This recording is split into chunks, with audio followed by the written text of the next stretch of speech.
આપ સર્વેને મારા વંદન. મારું નામ પરમા સ્મિતા સેવંતીલા. આજે આપણે સાચી દેશભક્તિ વિશે થોડીક વાતો કરીશું, પરંતુ એની શરૂઆત આ પ્રસંગથી કરીશું. એક દિવસ ગાંધીજીના આશ્રમમાં એક સજ્જન ગાંધીજીને મળવા આવ્યા. આશ્રમમાં એક જાડોમાના વ્યક્તિને સજ્જન કહે છે કે મારે ગાંધીજીથી મળવું છે, તમે અમને બોલાવી લાવશો? જાડોમાના વ્યક્તિ કહે છે, હા કેમ નહીં, હું એમને હમણાં જ બોલાવી આવું. ત્યાં સુધી તમે અહીંયા શાંતિથી બેસો. થોડી વાર થઈ અને સજ્જન પાસે જાડોમાના વ્યક્તિ સ્વચ્છ થઈ આવે છે અને કહે છે, બોલો શું કામ હતું? સજ્જન તો તેમને જોઈ અવાક થઈ ગયા. મિત્રો, એ કોઈ નહીં, આપણા સૌના પ્રિય મોહનદાસ કરમચંદ ગાંધી પોતે હતા.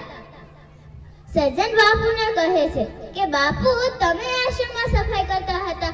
બાપુ હસીને કહે છે કે હું આશ્રમમાં રહું છું તો સફાઈ તો મારે જ કરવી જોઈએ. મિત્રો, બાપુ એક સાચા દેશ પ્રેમી હતા, સાચા દેશ ભક્ત હતા. શું આપણે છીએ? આ પ્રશ્નનો જવાબ હામાં છે.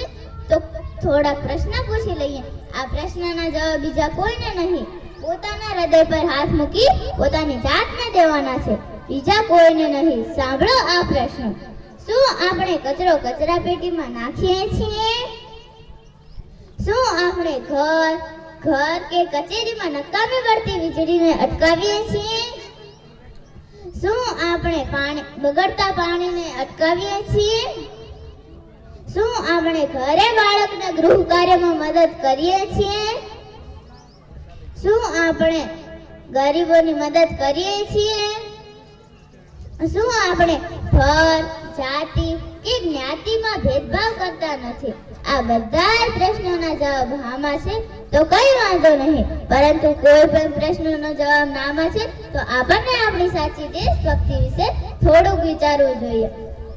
મિત્રો, આપણે જે નાનકડી જગ્યા ઉપર રહીએ છીએ તે દેશનો જ અવિભાગ છે.